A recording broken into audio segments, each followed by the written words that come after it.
Bonjour à tous et bienvenue sur Sensation. Aujourd'hui, nous recevons Margot Préra, fondatrice Défi Profit. Bonjour Margot. Bonjour. Alors, à travers votre entreprise, vous accompagnez les dirigeants de TPE dans la gestion financière de leur entreprise. Comment vous est venue l'envie d'accompagner ces personnes ? Alors moi, je viens d'un milieu plutôt industriel. Effectivement, à un moment donné, je me suis posé la question du sens de mon métier, tout simplement. Et j'avais vraiment envie de mettre à disposition de structures beaucoup plus petites, finalement, mon expertise développée dans le cadre industriel. Voilà, parce que je sais que souvent, les petites structures n'ont pas les moyens d'avoir un responsable du contrôle de gestion, un DAF, etc. Donc c'est aussi une manière de contribuer aussi à une activité plutôt locale et moins mondiale comme je l'étais. Et quels sont les objectifs principaux en accompagnant les dirigeants de très petites entreprises de moins de 20 salariés ? Alors, je dirais que le premier objectif, c'est déjà d'améliorer leur situation financière. Voilà, souvent, ils peuvent être en difficulté. Alors, ils en ont conscience ou pas conscience, ça c'est un autre débat. Et quelque part après, ce que je dis, c'est de leur permettre de réaliser un rêve. Parce que quand on crée une entreprise, on a envie qu'elle dure le plus longtemps possible. Derrière, on a des ambitions, on a des objectifs personnels ou professionnels. Et c'est aussi de contribuer, comme je dis, au rêve du dirigeant. Alors vous avez travaillé pendant 25 ans dans un grand groupe industriel et vous décidez finalement de changer d'environnement et d'aider ces petites structures. Comment avez-vous pu mettre votre projet en place ? Alors, pour le mettre en place, voilà, c'est tout un pan de réflexion qui s'est fait pendant au moins, je dirais, 2 ans, voilà, de réfléchir vers où on veut aller. Est-ce que c'est simplement de changer d'entreprise ou se lancer dans un autre projet ? Et moi, vraiment, ce qui m'a tenu à cœur, c'est de développer cette partie, comme on dit, alors dans le jargon industriel des grands groupes, business partner, c'est-à-dire moi j'étais contrôleur de gestion, et vraiment c'est d'être dans la démarche d'aider, de faire progresser les gens. Voilà. Donc j'ai réfléchi à ce projet, j'ai regardé un peu, déjà mes compétences, qu'est-ce que je pouvais mettre à disposition, et puis ensuite, et me dire finalement, être en face à face avec un chef d'entreprise, être dans le concret, connaître son activité et regarder qu'est-ce que moi je peux apporter, comment je peux contribuer. Voilà, c'est comme ça un petit peu que j'ai décidé de me lancer dans cette activité. Et c'est pas trop stressant justement au bout de 25 ans de changer de métier et de se lancer seul en fait dans cette activité ? Alors je dis toujours qu'à un moment donné, il faut être en phase avec soi-même. Et si à un moment donné, on fait des choses et on ne se retrouve pas dedans, il faut réfléchir à quel sens on veut donner à son activité. C'est vrai que 25 ans dans un grand groupe, c'est très confortable. On a ses revenus, etc. Mais après, c'est aussi un petit défi aussi pour moi, parce que moi, j'aime bien le changement. J'aime bien aussi me lancer des défis. Donc, pourquoi pas. Alors, seul, c'est vrai qu'on a l'impression qu'on est seul, mais finalement, il y a beaucoup de structures avec lesquelles on peut échanger. J'ai des anciens collègues, donc on rencontre d'autres personnes finalement. Si on ne veut pas rester seul, on ne reste pas seul. Voilà. Et justement, jusqu'à combien de TPE vous pouvez accompagner ?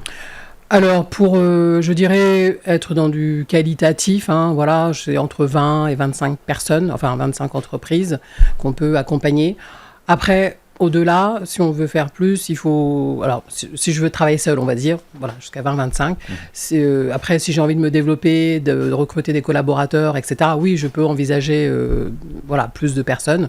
Mais pour l'instant, moi, j'ai envie d'être dans la proximité. Et comment se passe l'accompagnement des TPE dans la gestion financière de leur entreprise ? Alors, pour les accompagner, il faut déjà connaître la situation. Ça passe par un diagnostic, puis aussi, évidemment, un entretien avec le chef d'entreprise. Parce que souvent, les gens ne vont pas forcément exprimer des difficultés. Ils vont vous raconter ce qui se passe et c'est à partir de là que vous allez déceler certains points. Parce que je m'appuie aussi sur les données chiffrées, mais les données chiffrées ne veulent pas tout dire. Donc l'entretien est vraiment primordial avec le chef d'entreprise, donc il faut prendre le temps de le faire. Et aussi, à partir de là aussi, il va me révéler peut-être son rêve. Et on va essayer de travailler sur ce rêve. Alors justement, la gestion financière est un véritable casse-tête pour certaines entreprises. comment accompagner au mieux les Oui. dirigeants des TPE? Est-ce qu'on définit les objectifs ensemble? Est-ce que c'est vous qui le faites toute seule? Est-ce que vous avez beaucoup d'écoute, etc. Ouais. par rapport aux très petites entreprises? Alors, je ne définis pas d'objectif toute seule, c'est-à-dire que je peux en proposer, mais c'est quand même le chef d'entreprise qui est le capitaine du bateau. Donc, on va discuter des objectifs effectivement ensemble. Je vais peut-être réussir à le convaincre sur certains, mais évidemment, ce qui est primordial, c'est d'être à l'écoute du chef d'entreprise. Après, en fonction des situations, ça va être peut-être plutôt un petit du coaching par rapport à sa posture. Ça peut être de travailler effectivement sur des aspects techniques, la gestion des stocks par exemple, parce que je vais constater qu'il a un niveau de stock peut-être trop élevé ou qu'il ne sait pas s'organiser, et donc on va travailler sur les aspects très techniques, où il va aussi m'évoquer le fait qu'il a des problématiques pour recouvrer ses créances clients. Donc on va travailler sur cette partie-là, comment vous faites vos devis, est-ce que vous facturez tout de suite ou des fois vous attendez longtemps avant de facturer à vos clients. Voilà, donc on va vraiment, en fonction de la situation, rentrer dans du concret. Voilà, comme je dis, c'est mettre la main dans la pâte ou dans le cambouis. Et l'idée aussi, c'est que derrière, le chef d'entreprise acquiert tout ça, comprenne bien, et qu'à la fin, il soit autonome. Parce que moi, je vais faire un accompagnement sur une durée entre 1 et 2 ans. Mais l'idée aussi, c'est que lui, il apprenne aussi. Voilà, l'idée, c'est pas que je fasse à sa place. L'idée, c'est que lui, il apprenne cette partie gestion, qu'effectivement, je dis toujours, un chef d'entreprise est très bon dans son métier, c'est-à-dire que ça peut être un très bon artisan, mais n'a pas forcément acquis les compétences pour aussi devenir un gestionnaire. Voilà. Et donc, moi, au travers de cet accompagnement, l'idée, c'est qu'ils deviennent meilleurs, on va dire, gestionnaires. Alors, vous le dites bien, c'est 1 à 2 ans Oui. d'accompagnement pour aider les très petites entreprises. Au bout de ces 2 ans, votre objectif, c'est de pouvoir les laisser gérer justement tout ça? Alors, tout dépend. Alors, l'idée, oui, c'est de les laisser gérer, mais après, la personne peut très bien dire, moi, j'ai encore besoin, parce que finalement, ça le rassure. Ça permet aussi de se sortir de cette solitude où souvent le chef d'entreprise prend seul des décisions. Donc, c'est aussi pour lui de se dire, au moins, j'ai un partage d'idées, j'ai une confrontation d'idées, et parfois, ça peut juste le rassurer aussi d'être avec quelqu'un avec qui il va discuter et se conforter dans se disant j'ai pris la bonne décision, après avoir échangé avec quelqu'un qui a l'expertise, la connaissance de mon métier. Alors, vos valeurs, si je comprends bien, ça serait déjà l'accompagnement, Oui.